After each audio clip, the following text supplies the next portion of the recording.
It's quite quiet and eerie on this flight. The crew don't seem to be interacting with us at all. Here we go, it's Joel Shabalino here and welcome back to yet another video. Now today we're flying once again back on the Madrid report. Today we're flying on Iberia on their brand new A350-900 from here in London Heathrow down to Madrid. I'll be telling you exactly what the flag carrier of Spain Iberia is like. I booked a standard economy class ticket, so let's see how this goes. Thank you for joining me on today's review.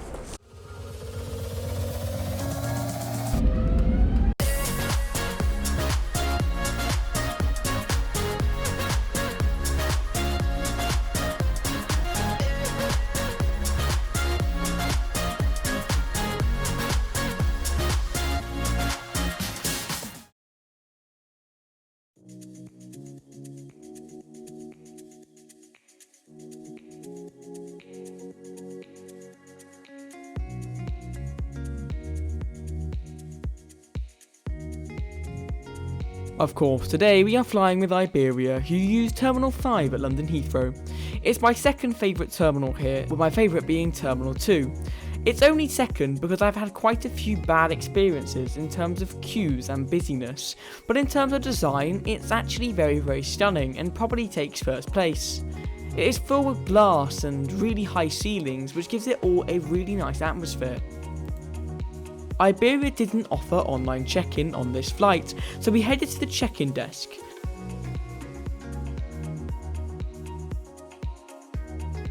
Very chaotic. This is the first airline that I've seen so far that are doing COVID checks at the check-in desk and not offering online check-in, which results in very big queues and long waiting times. It's also very unorganised, just a load of people not really knowing what they're doing really, so far not the best impression, but we still got the whole flight to go. Let's not wall off Iberia just yet.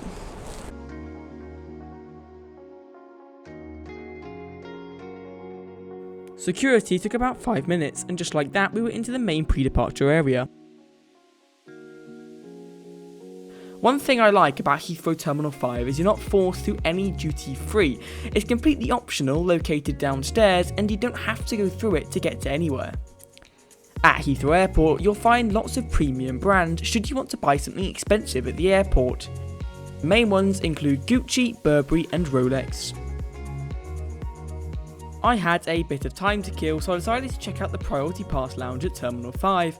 I have to say it is quite underwhelming. It's very crammed and doesn't have a very good selection of food, however it did have a supply of my favourite drink, so I was quite happy. After killing some time, it was time to head to our gate.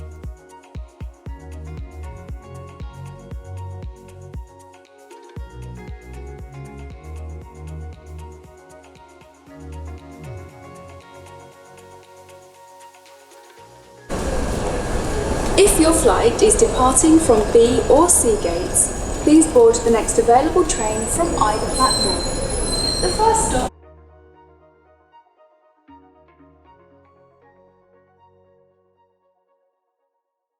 It's always an exciting experience to head to the B or C gate, as this is only for wide-body aircraft.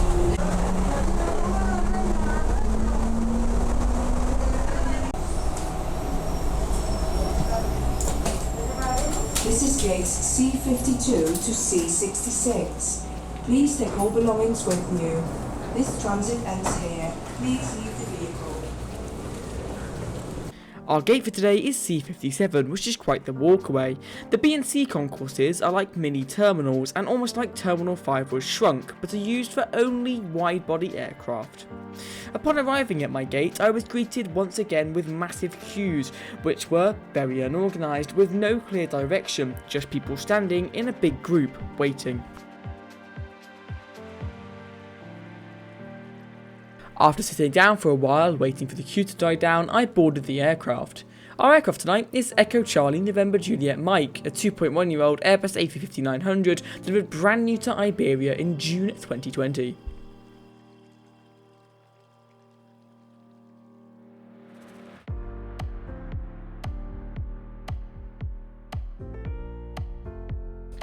After having a warm welcome on board of no camera, I made my way to my seat. My seat today is 22L, a standard economy window seat.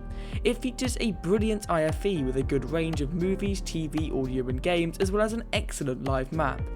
In the seat there was some wipes. So then here on board the Iberia A350, quite a nice view of the wing.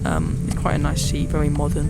Even the seatbelt signs are like digital, which I find really cool, like a screen. Yeah, so far just a bit delayed, well, quite a lot delayed.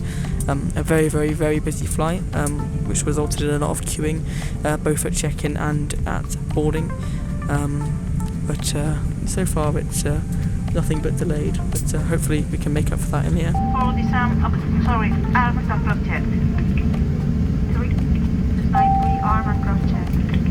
Thank you very much for your 2 arms and cross checked. There was no announcement from the captain. We just pushed back and taxied to the runway for takeoff, with nothing being said other than the automated safety demo.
This flight is a night flight, so there is quite a lack of outside footage.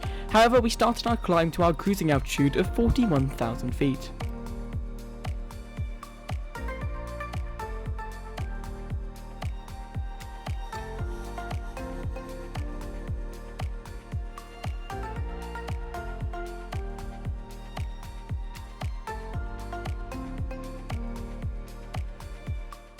We've just taken off out of London Heathrow, and it is a night flight, so there's not much view-wise, so we'll have to make the most of what we have on board the aircraft for today's review. There was no pre-departure personal announcement. There was no, you're very welcome on board from either the captain, first officer, or any of the cabin crew. It was just the automated safety demonstration and COVID information, which is quite strange, especially for a flag carrier. So that's a bit weird, but it's obviously very early stage in the flight.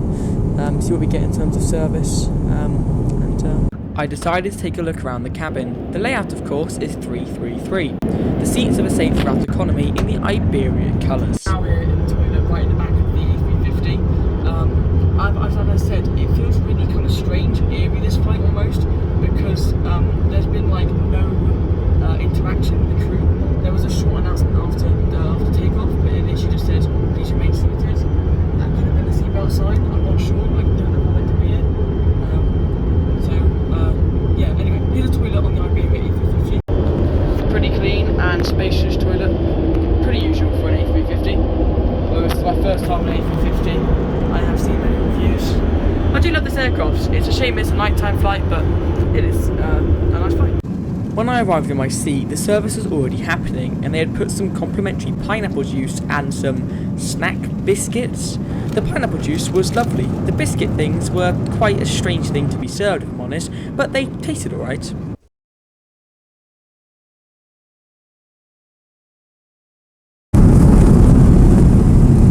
So now, according to the IFE, we are 55 minutes away from our arrival into Madrid. The seatbelt signs have stayed on after that little burst of turbulence, and nothing has really changed since we departed. To be honest, we had that small service, but other than that, it's quite quiet and eerie on this flight. The crew don't seem to be interacting with us at all, apart from when they need to. So for example, when the turbulence happened, they made a very brief announcement that just said, fasten your seatbelts.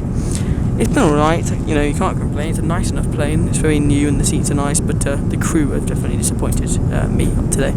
Not like my last Iberia flight, which goes to show that they put a lot more effort into treating their business class passengers rather than their economy passengers.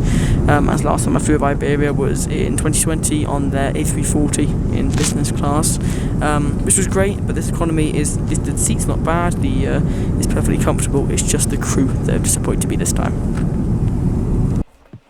We passed through a bit of turbulence, and then right after that started our descent into Madrid. Again, sorry for lack of outside footage. It obviously is very dark.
Your seatbelts fastened until the sign has been turned off and remain seated until instructed by the crew. You may now switch off the flight mode on your handheld devices as we have now left the runway. Local time is 10:25 p.m. We kindly ask customers who have requested to see you soon.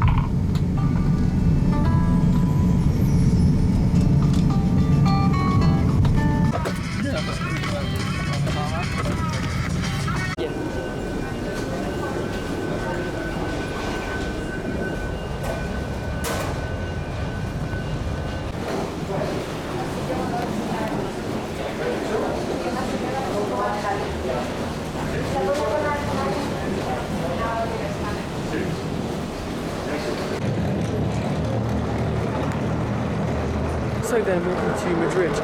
The flight was interesting. It was quite strange as there wasn't many announcements and I didn't feel like I had much of an atmosphere. The food service was definitely lacking for a 2-hour, 15-minute flight in the evening, but the plane itself was very nice and the seat was comfortable, but the crew just were not the best I've ever had. Yeah, I've said it, there was just no atmosphere for the flight. Anyway, thanks for checking out this review. I hope you can enjoy. Stay tuned for my upcoming reviews. That's it for me. Check out the vlog. Check out the vlog when I see something.